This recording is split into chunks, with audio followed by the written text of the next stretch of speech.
Welcome to Write with Love. I'm your host, Sarah Williams, best-selling author, speaker, and creative entrepreneur. Each week, I chat to passionate and inspiring authors about their journey in creative writing. Some are traditionally published, some do it themselves. Everyone's journey is different, and everyone has something interesting to say. We all love love and love what we do. Today's show is brought to you by our amazing fans and supporters on Patreon. If you'd like to help support the show and get some awesome bonus episodes, go to patreon.com/Sarah Williams Author to learn more. Now here's today's show. G'day, Sarah Williams here, just spruiking up my format of the podcast because it's my show and I can do what I want. So just a little personal update on Wednesday, July 4th, 2018, my latest book, The Sky Over Brigadier Station, is being released. So I'm totally excited about this. It's number 2 in my Brigadier Station series, set in Julia Creek in the Queensland outback of Australia. So that is coming out and it'll be on all your digital platforms, Amazon, Kobo, iBooks, Google Play, etc. And it'll also be available in print. So if you do want to get a copy of that, it'll be available through Book Depository, Booktopia, and all those usual spots. So it's very exciting, and as part of my promotion, my launch will be on Facebook Live. So that will be on Wednesday, 4th of July at 7:30 p.m. Brisbane, Queensland time. It's +10 if you're trying to figure that out on the time zones. So join us. That'll only go for about half an hour, and it'll be Q&A, so you can ask me anything you want. What I do to promote, or how I found inspiration, or my research, whatever you want to ask. If you want to ask about the podcast, you can do that as well. And I will be giving away some copies of my latest book. So that will be fantastic, and I hope you can join me there. I've not done a Facebook Live before, so I'm a bit excited, but also very nervous about it. So in the week of my launch, I'm also discounting the first in the series. So The Brothers of Brigadier Station will be going free for a week. So jump online and it'll just be free digitally. So Amazon, Kobo, etc. So you can definitely do that, and then you'll get all ready for the second book. And talking about The Brothers of Brigadier Station, I had a great week this past week, and it actually made number 3 on the paid bestseller list for amazon.com.au. So number 3, 1, 2, 3, that was it. Very exciting. It also topped number 1 in the contemporary romance, which knocked Nora Roberts off first place. So yay, my book sold more than Nora Roberts that day. Woo! So yep, it's up there and it'll be free next week. So if you haven't already, you should definitely grab a copy. All right, so what else am I up to? I have, now that I've got The Brothers number 1 and number 2 out in the world, I'm on to another book. So starting again, and I'm in the early stages, so I'm just doing my research. So I'm basing my next one on a dairy farm in Maleny on the Sunshine Coast, which of course is where we moved at the end of last year. So I'm excited to learn about dairy cattle as opposed to beef cattle that I've been writing about for the last 3 years. So that's exciting, and I'm also planning the 3rd Brigadier Station series, if you can believe it. So that's going to be Legacies of Brigadier Station, and it will be out next year, early next year. If you haven't already booked your tickets to Romance Writers of New Zealand conference in Auckland, of course I'll be there, and that is open, so you can definitely still book. So go and do that. If you'd rather go to the Australian one, or you're doing both. The Romance Writers of Australia conference, it will be in Sydney in August as well, and you can definitely still register and attend that. So both should be absolutely fantastic events. All right, so today's interview is coming up next, and I hope you enjoy it. And next week, I am actually going to be interviewing myself. So that should be interesting. I'll probably bear a little bit more than, I have before. So I hope you'll stick around and learn a little bit about me and why I do this podcast and why I'm a writer, and try and find time with all my 4 kids, which will also be on school holidays, so it might be a little bit noisy. Hopefully not too bad. So thanks for joining me, and I hope you enjoy the interview, which is coming up now.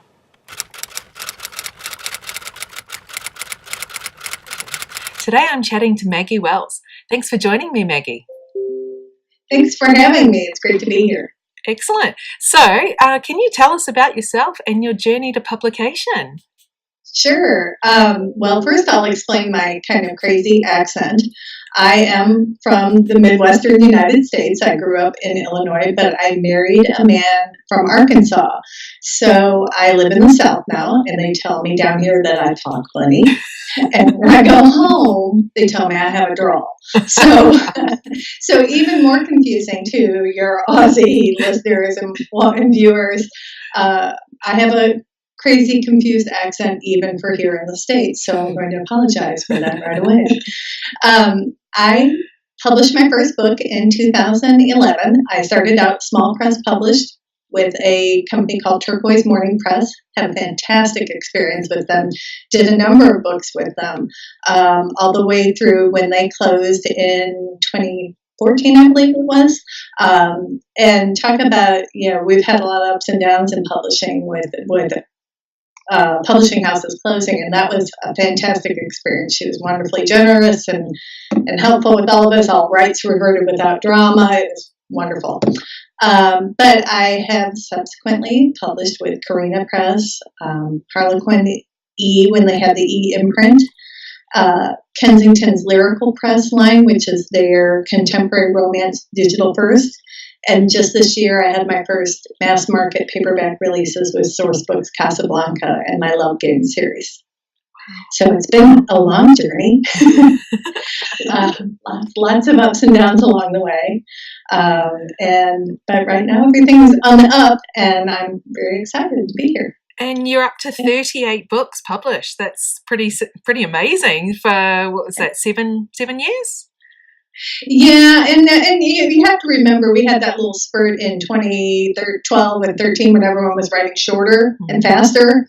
So about 20 of those titles would be novella length, somewhere in the 25 to 35,000 word range. So I hate to discount them because I still did the work on them, but they're not full length novels. Everyone's like, oh my God, you have 40 books. And I'm like, well, yeah, we'll call it 20. But yeah. But I think novellas are really making a comeback. I know people, we have so many distractions between Netflix and everything else, and so many books to read. I love novellas. I do too. I love a short read. I like it when it's fast paced and can move right along. And like you said, we have so many things, and in between projects, I sometimes want to read a book that's not going to take me a week to get through.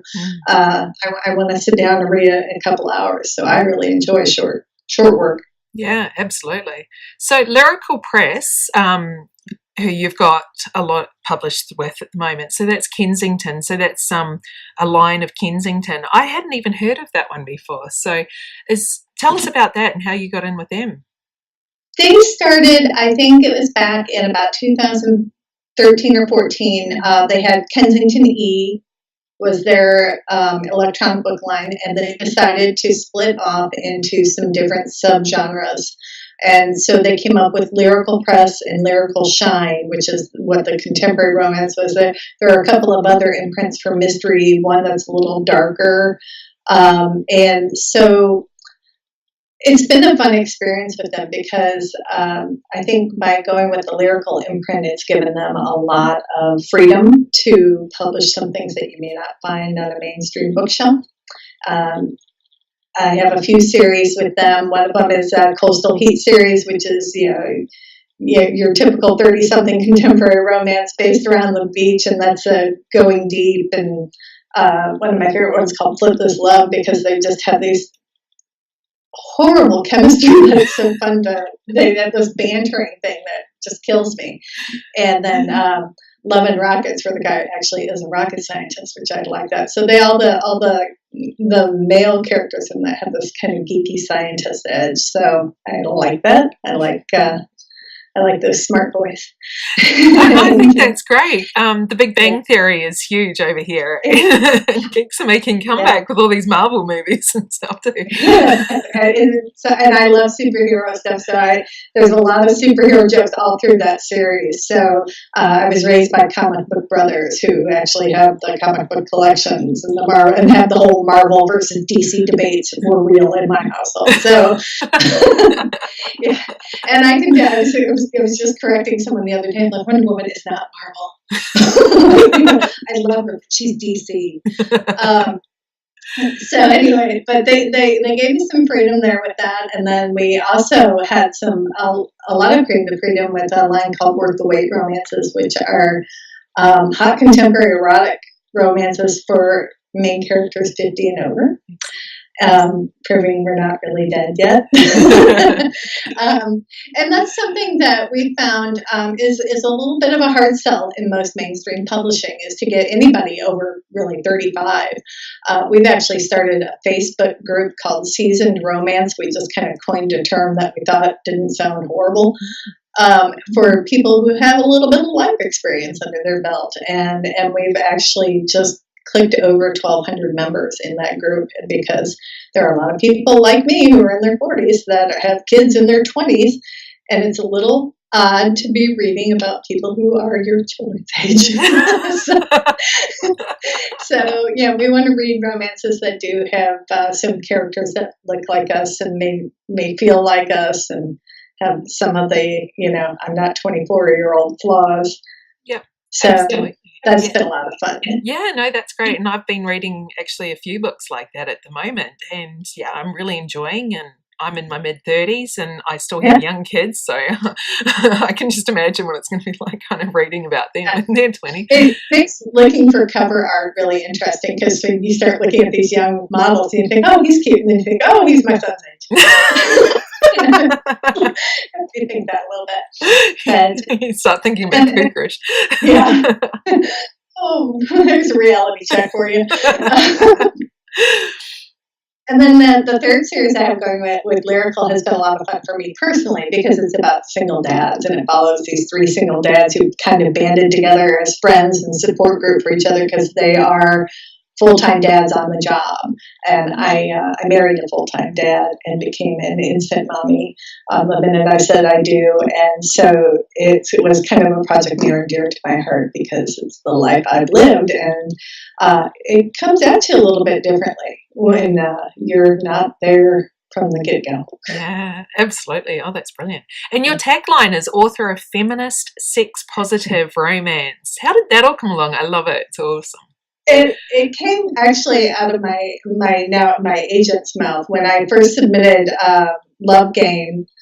Was the book that I sent to Sarah Megabo, who's my agent, and when she offered for it, one of the things that came out of her mouth was, I love this book. It's very feminist, very sex positive. And the minute she said it, I thought, yes, that's what I want. That's what I want to write. I want to write things where women don't feel bad about their sexuality, or aren't meant to be 48-year-old virgins, and where they can be equal to their partner and confident in their accomplishments.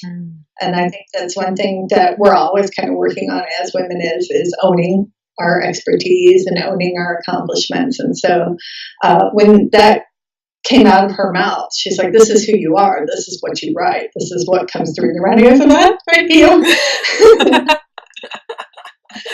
It was the best thing I'd ever heard. It is. I love it. It's very, very modern, very, positive. I love that. It's awesome. And so the series you're writing at the moment, or have in there, it's Love Games. So it's sport-based. So tell us about this. It is. I had such a good time writing this book because I got to combine a couple of things I really love. And I probably need to explain a little bit, because I know things are different over there than they are here. But it's based on collegiate sport.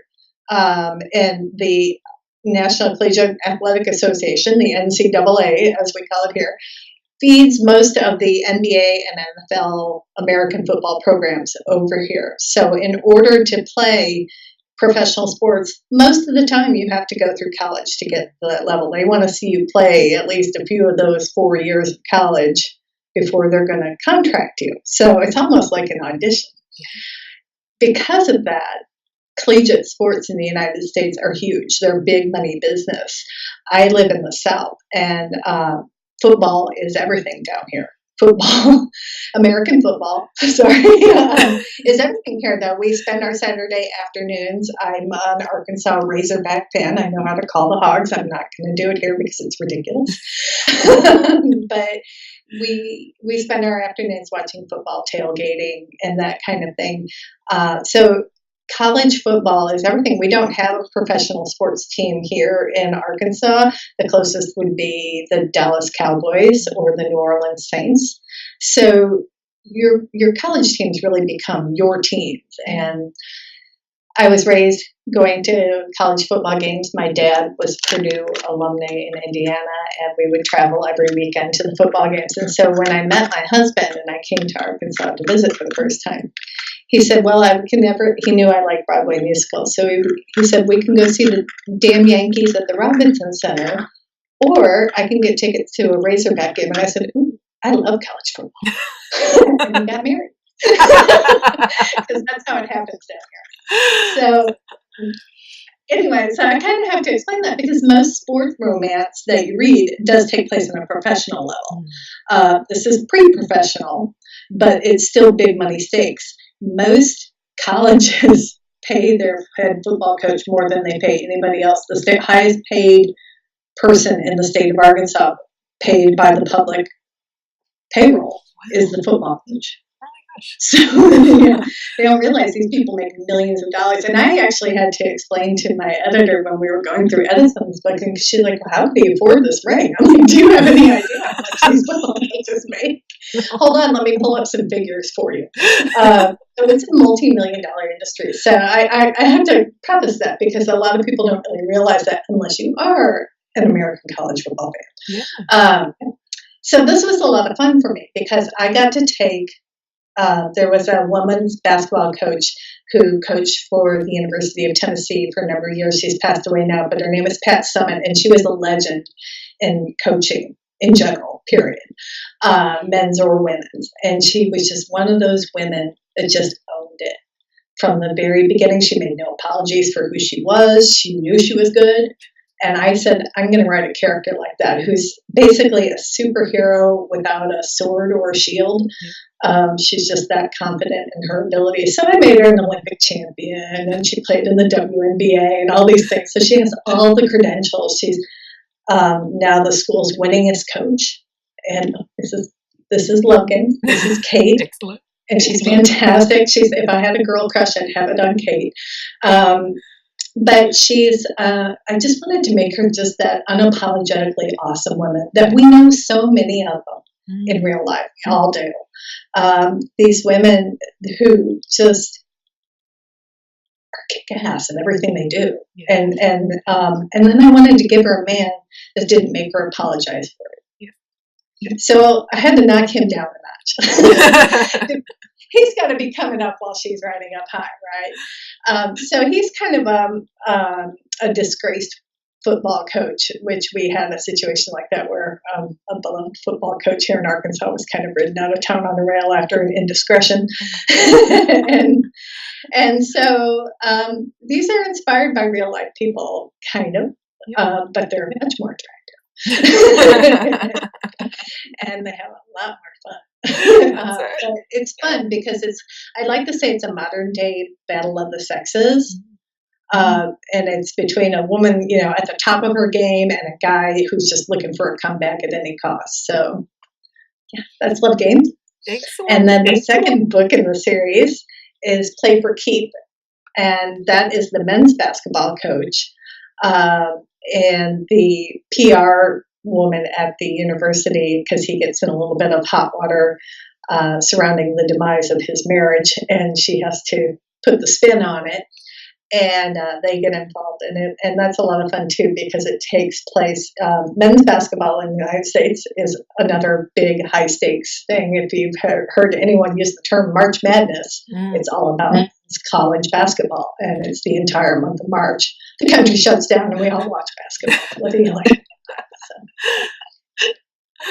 Oh, excellent. So it definitely sounds like we're going to get a slice of American culture when we read those books. Yeah, which is brilliant. So, and you've got a lot of standalones and you've got the series, and then you also have time once a week to write a blog. Usually on Sunday night, because we do Monday. Yeah.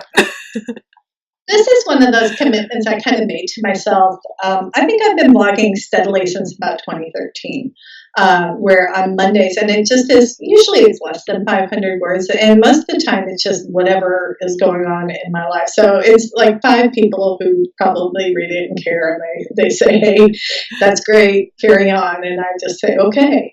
But it's a lot of fun to be able to put a little bit of myself out there. A lot of times in writing fiction, we do insert a little of ourselves into our characters, but we never really get to be ourselves until, unless we're putting a blog or something like this in the podcast or something in the video out there, where they're not seeing who's really behind the words. So I like to do the blog, and it's usually about my dog or, whether I had a nap that weekend or not. But sometimes I talk about writing stuff and the behind the scenes, because I think there's a lot of misconception of what a writer's life is like. Yeah. I think people think once you're published and everything just rains down from heaven and you never get rejected again. And if only. So tell us about your how you do this, because you also have to work. And so when do you find time with, these kids and this husband and everything else? Yeah, well, luckily the kids are grown now, so that's made it a lot easier, but they weren't always. When I started writing, my kids were home, they were teenagers. I actually started out writing fan fiction, and that was kind of my escape from raising adolescents, was I would go write fan fiction for the Gilmore Girls. I don't know if you watch Gilmore Girls down there, but that was my show. Yeah. I was a giant Luke and Lorelai worshiper, still am. And I wrote, and that's where I found my love of writing and kind of my escapism. And I also found a group of friends through that fandom who encouraged me to write something original. So that's where my first book came from, was actually out of that fan fiction era, and juggling the home and the work and finding myself and kind of coming into who I was. It was that time in your 30s and 40s where you start to realize who am I and what have I done and where am I going and what am I going to have to show for it. And I had a friend who said, I want you to write something original. And I was like, someday I'll write a book. And she's like, well, when is someday going to be? And I guess it's now. So it is how it came up. But I have been employed full-time throughout, and I know it's a little different here in the States for us, but we don't have universal health care. So I just did a workshop on writing full-time and working full-time and how people juggle it, because it's a very real concern, particularly here in the States. My husband is self-employed. He's a real estate appraiser. He works for himself. That means my job provides our health insurance. So when I don't have a job, we don't have health insurance. So for me, being a full-time writer isn't really, well, I'm still a full-time writer because I'm still cranking the books out, but doing it for a living isn't really going to be a possibility. But for that reason, we have to have employer-based health care. We need the second income. So because we all know that a writer's income isn't steady, even if you're getting a good one. There's those peaks and valleys that are really, really hard to weather. So, so working full time, writing full time, really, really taxed the time management skills I've had to learn to let go of some things, mostly housekeeping. I must be giving up on cleaning and cooking. But I've learned to use tools, dictation software. For a long time, I started just recently in the past year dictating and I do dictate usually in the car. I'm one of those crazy people you see with a headset on driving down the road talking to themselves. And I had a short commute, but in my commute, I could speak for about 12 or 13 minutes uninterrupted, which would get me 600 or 700 words. And when I had those transcribed through the Dragon software that night, that gave me a place to start. So I have a couple little tricks. I start Scrivener when my computer starts up. I set it to start on boot up. So I have to make a conscious decision not to write and close it down without putting any words in it. So that makes it a little harder to stomach by just saying, no, I'm going to be lazy tonight. Click. And it gets rid of that fear of opening up the project, which for me, I'm a blank page, terror of the blank page. So I've learned to leave myself leftovers in the next scene. Yeah. So that I'm never starting blank, that I've always got at least the first few lines of the next scene going, because, well, if I can stare at it for a while, I won't go. Yeah, that's it, exactly. Wow. And you're a part of the Romance Writers of America, and heading down, I saw your name in one of the signing sessions. So tell us about your how long you've been with the RWA. And I joined RWA National in 2010 and found my local romance writers groups were called the Diamond State Romance Authors, because you can actually mine for diamonds in Arkansas. People don't realize that, but you can come down here and dig up your own diamonds. You find it, you keep it. But the Diamond State Romance Authors were a very small chapter, because Arkansas is not a very populated state, but we're very close and very supportive of one another. We're predominantly published in our chapter, which is unusual. I'd say probably 90% of us are published, but we don't get a huge influx of new members, but we usually get one or two a year that'll come join our merry posse. It's an excuse for having, Mexican food every month. But they've been fantastic. Those local groups are, I think, a godsend, especially to those of us who are a little bit isolated, or hemmed in by the day job, or hemmed in by family responsibilities. I have a friend that has two small children, and she lives about 2 hours from Little Rock, but she will drive up once a month for that meeting, because that's her day of getting away and talking to other writers. And I think there's the greatest value there is the opportunity to speak to other people who are going through the same thing. We can talk about, that rejection, or, I'm so frustrated with this line shut down. And so there's a lot of where you can vent it, and you can also celebrate it. So we always make sure that we celebrate each other's wins, because that's a big deal. And I like to go to other RWA chapters when I can. I just went up to the Chicago North RWA conference that they had in April, which was a lot of fun for me, because I have a lot of family in the area, so I could combine friends and family and writing all in one big weekend. So that was a lot of fun. And then I'm going to Denver for nationals, and I'm very excited about that, because I've never been to the Rocky Mountains. So I'm a Midwest girl. I'm used to cornfields and flat soybean fields. There are no hills in Illinois except for landfill. And so I'm pretty excited about that, and I'm going to meet up. I have my critique partner is Canadian, and so we're going to meet up there and have a week of bonding time. Oh, fantastic. Oh, I'm quite jealous. I had been to Denver in my younger days. I did do a stint in America for a year there and loved Denver. Yeah, but can't make it over this year. I've got other things to pay for at the moment. But I'm already, I keep saying this on the podcast, so it's going to happen. I am coming next year to New York.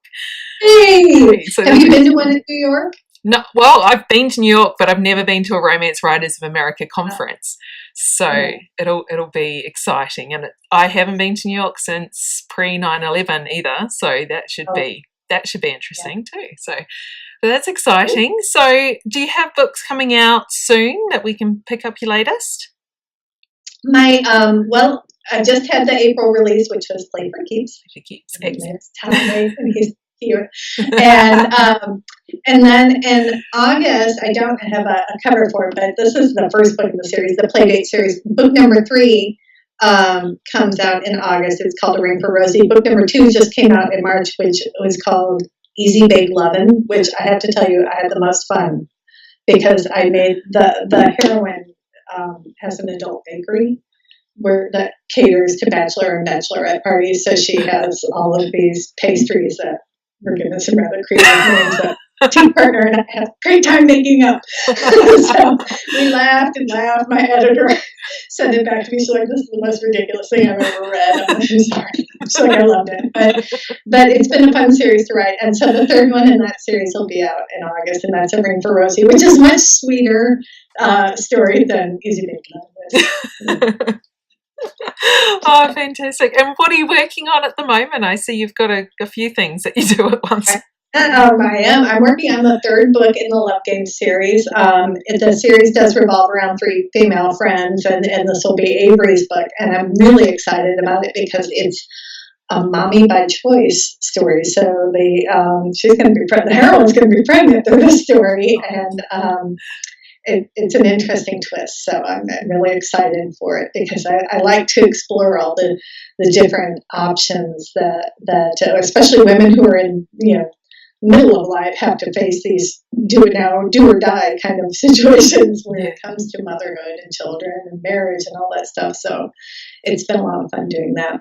I also have a completed manuscript that I have not started revising yet. It's in the hopper resting, and it's kind of, I like to tell people, it's kind of a Nashville meets A Star Is Born sort of thing. It's a little bit family saga drawn in there with the mother and daughter relationship. And then I've just started another one that'll be targeted towards category romance. And here in the States, we have a show, I don't know if it goes all over the world or not, but Home and Garden Television has a show called Fixer Upper, which is a really big home improvement show. So it's kind of, it's a husband and wife duo. And so I thought, well, what if they were divorced? And work together on the show and then start dating other people. So it's kind of, this fixer-upper meets it's complicated kind of thing where what happens if we throw this little complication in there that the whole world loves them together, but they're not together anymore. Yeah. Oh, that's so exciting. Oh, that sounds great. Thank you. Brilliant. Well, where can we find you online? Oh, I'm everywhere. My website is maggie-wells.com. And I do blog, as you said, every Monday. I have my Monday Mayhem there, and I have my newsletter sign up there as well. I tend to hit and run on Twitter, have a good time there, and run away before things can get too political. And I can be found at Maggie Wells 1. And you'll know me because it says author of feminist sex positive romance. So it's really easy to find. And I'm also on Facebook as author Maggie Wells, and Instagram Maggie Wells 1. So all the usual places where everybody is. Excellent. Well, thank you so much for that today, Maggie. That was really fun. Thank you. I'm glad to be here. Thanks so much for having me. Thanks for joining me today. I hope you enjoyed the show. Jump onto my website, sarahwilliamsauthor.com, and join my mailing list to receive a free preview of my books and lots of other inspiration. If you like the show and want it to continue, you can become a sponsor for just a couple of dollars a month. Go to patreon.com/sarahwilliamsauthor. And remember to follow me on Facebook, Twitter, and Instagram. And don't forget to subscribe to my YouTube channel and leave a review of the podcast. I'll be back next week with another loved up episode. Bye!